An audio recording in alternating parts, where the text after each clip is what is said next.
أعوذ بالله من الشيطان الرجيم بسم الله الرحمن الرحيم وإذا جاءهم أمر من الأمن أو الخوف أذاعوا به ولو ردوه إلى الرسول وإلى أولي الأمر منهم لعلمه الذين يستنبطونه منهم وصلی اللہ علی النبی الکریم. سورۃ النساء آیت نمبر 83.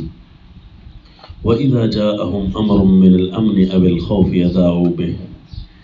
جب ان کے پاس کوئی بھی امن یا خوف کا معاملہ آ جاتا ہے تو یہ لوگ اسے اڑاتے پھرتے ہیں. یہ کون لوگ ہیں جن کے بارے میں پچھلی آیت میں تبصرہ ہو چکا ہے کہ افلا یتدبرون القرآن، کہ یہ قرآن میں جو تدبر نہیں کرتے، قرآن کو سمجھ کر اس کی رہنمائی، اس کی نصیحت کہ فلاں وقت کیا کرنا ہے، کتاب اللہ کے پیچھے نہیں چلتے. اور اس سے پچھلی آیت میں بھی ان لوگوں کے بارے میں تذکرہ ہے کہ جو فرمانبرداری کا نعرہ تو لگاتے ہیں لیکن کرتے اپنی مرضیاں ہیں. تو یہ ان لوگوں کے لیے جو ہر علاقے میں ہر جگہ پر دین اسلام کے لیے اور مسلمانوں کے لیے تکلیف کا باعث بنتے ہیں، کہتے اپنے آپ کو دیندار اور مسلمان ہیں. ان کی ایک حالت یہ بیان کی جا رہی ہے کہ وَإِذَا جَاءَهُمْ أَمْرٌ مِّنَ الْأَمْنِ أَوِ الْخَوْفِ، جب ان کے پاس امن یا خوف کا کوئی بھی معاملہ آ جائے تو اسے اڑاتے پھرتے ہیں. بھئی کیا کرنا چاہیے تھا یہاں پر؟ اس پر اپنے تبصروں سے بچنا چاہیے تھا. وَلَوْ رَدُّوهُ إِلَى الرَّسُولِ وَإِلَى أُولِي الْأَمْرِ مِنْهُمْ، اگر یہ رسول اللہ صلی اللہ علیہ وسلم کی طرف لوٹا دیتے، یعنی اللہ کے نبی اگر براہ راست موجود ہیں، وَإِلَى أُولِي الْأَمْرِ مِنْهُمْ، اور ان لوگوں کی طرف جو امر والے ہیں، دبدبے والے ہیں، اولی الامر، جن کو اللہ نے کوئی نہ کوئی امر کا اختیار دیا ہے. جس طرح حکومت کا امر ہوتا ہے، جس طرح بڑے کا امر اپنے چھوٹوں پر ہوتا ہے، جس طرح استاد کا امر اپنے شاگردوں پر ہوتا ہے، جس طرح دینی مناسب اور دینی علم سنبھالنے والوں جن کو پتہ ہے کہ دین کے یہاں کیا عمل، کیا حقوق، کیا قوانین ہیں، تو وہ اس امر والے ہیں. اولی الامر کا لفظ ہی بتا رہا ہے کہ امر والے، دبدبے والے. امر حکم کو کہتے ہیں نا، آمر اسی لیے حکم کرنے والے کو کہتے ہیں. الا اولی الامر منہم، تو ان کی طرف اگر یہ بات سپرد کر دیتے اور ان سے پوچھتے کہ اب کیا کرنا ہے، تو کم از کم اپنے تبصروں سے بچ کر دین کو نقصان تو نہ دیتے. لَعَلِمَهُ الَّذِينَ يَسْتَنبِطُونَهُ مِنْهُمْ، تو پھر وہ سمجھ جائیں گے وہ لوگ جو کسی بھی بات کی تہ تک پہنچ جاتے ہیں، تو وہ سمجھ کر ان کی رہنمائی کرتے کہ اب یوں کرے، اب یوں کرے. تو پھر اس کا کیا فائدہ ہوگا کہ وہ بھی اپنی طرف سے تو نہیں نا، وہ براہ راست اللہ کی باتیں، تبھی تو اولی الامر بنے ہیں، وہ براہ راست اللہ کی باتیں آپ تک پہنچائیں گے، وہ رسول اللہ صلی اللہ علیہ وسلم کے احکام آپ تک پہنچائیں گے اور بتائیں گے کہ یہ وقت بھی باقاعدہ اس کے لیے بھی قرآن میں رہنمائی موجود ہے، اس کے لیے بھی اللہ نے یوں فرما دیا تھا. تو پھر یوں سمجھیں کہ آپ دین اسلام کی اتباع کرتے ہوئے اور اس سے پوچھتے ہوئے اور اس کی رہنمائی کے تابع ہو کر چل رہے ہیں. کوئی بھی نقصان یا امن کی صورت میں پھر تمہیں کوئی تکلیف نہیں پہنچے گی. کوئی خوشی کا موقع ہو یا خوف کا موقع ہو، اس میں دین سے پوچھ کر اگلا قدم اٹھائیں، قرآن سے پوچھ کر اگلا قدم اٹھائیں، خود پڑھیں. اور اس لمحہ اگر آپ کو پتہ نہیں ہے تو براہ راست ان سے پوچھ لیں جو دبدبے والے اور اولی الامر ہیں. اور یہاں اللہ نے فرمایا کہ یہ تمہیں شکر ادا کرنا چاہیے کہ شکر ہے تمہاری رہنمائی ہو رہی ہے. وَلَوْلَا فَضْلُ اللَّهِ عَلَيْكُمْ وَرَحْمَتُهُ، اگر یہ اللہ کا خاص فضل اور اس کی رحمت نہ ہوتی، یہ دین اسلام اور اس کی رہنمائیاں یہ اللہ کی رحمت ہے اور یہ اللہ کا فضل ہے. فضل کہتے ہیں زیادہ کو، یہ اللہ نے زیادہ کر دیا ہے تمہارے لیے کہ تمہیں زمین پر بھیج کر عبادت کا حکم دیا اور پھر رہنمائی بھی ساتھ ساتھ چھوٹی چھوٹی باتوں پر بھی رہنمائی ہونے لگی. یہ اللہ کا فضل ہے، یعنی زیادہ ہے، تمہارے حصے سے زیادہ ہے. اللہ نے تمہیں بہت کچھ دے دیا ہے.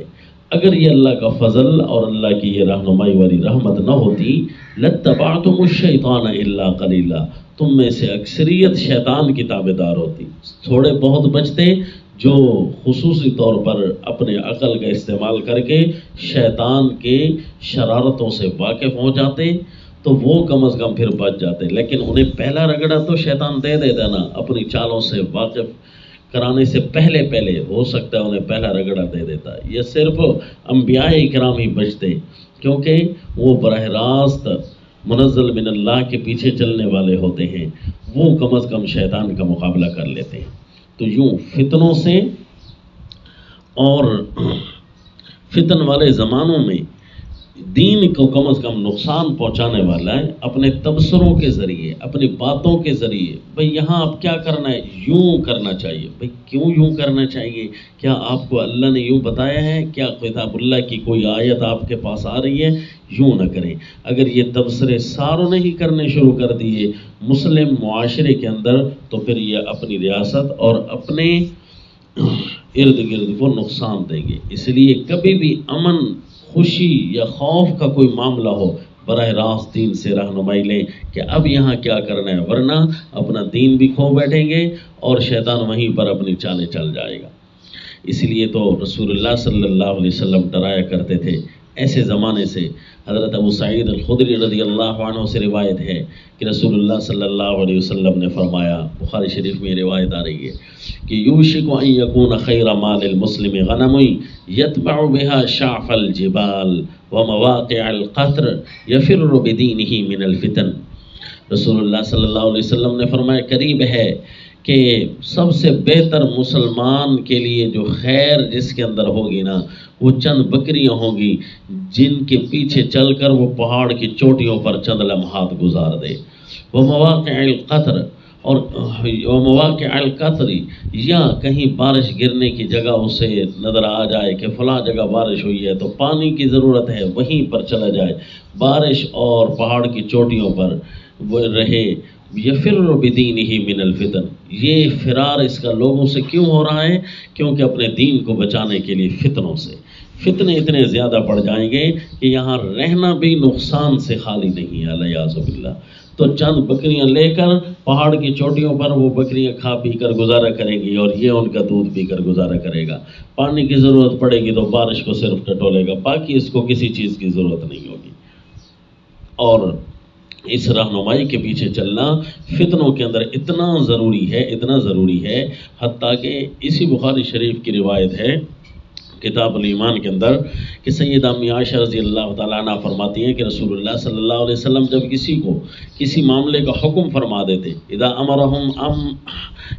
امرہم من الاعمال بما یطیقون، جب آپ ان کو حکم فرما دیتے کسی بھی اعمال کرنے کا جو ان کی طاقت اور بس میں ہوتا تو لوگ اگر آگے سے یوں کہہ دیتے نا انا لسنا کہیئتک یا رسول اللہ، اللہ کے نبی ہم آپ کی طرح ہیں تو نہیں، یہ شاید ہم سے پورا نہ ہو سکے، تو اللہ کے نبی ان اللہ قد غفر لک ما تقدم من ذنبک وما تاخر، اللہ نے آپ کے اگلے پچھلے سارے الزامات مٹا رکھے ہیں، آپ پر تو کبھی کوئی تکلیف نہیں آئے گی، یہ کام پتہ نہیں ہم کر بھی سکیں گے کہ نہیں.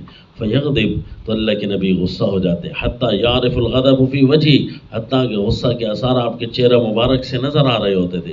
پھر اللہ کے نبی فرماتے ان اتقاکم واعلمکم باللہ انا، بے شک تم سب سے زیادہ متقی اور سب سے زیادہ اللہ کی باتوں کا جاننے والا میں ہی ہوں، تو کیا تمہیں میں ایسی باتوں کا حکم کروں گا جس کی تم طاقت نہیں رکھتے، بلکہ میں تمہیں ایسی باتیں بتاؤں گا جو اللہ کی طرف سے میرے ذمہ رہنمائی لگی ہے کہ اس وقت کے لیے ان کی رہنمائی کرو، جب میں کہہ دوں تو پھر اس پر عمل کرنا شروع کر دیا کرو. یہ تو نہیں کہ میں ایسی باتوں کا حکم دے رہا ہوں کہ مجھے پتہ ہی نہیں ہے کہ پتہ نہیں تم کر سکو گے کہ نہیں کر سکو گے، ایسی بات نہ کریں، بلکہ کوئی بھی معاملہ آ جائے شریعت کا اپنے تبصرے لگانے سے پرہیز کریں.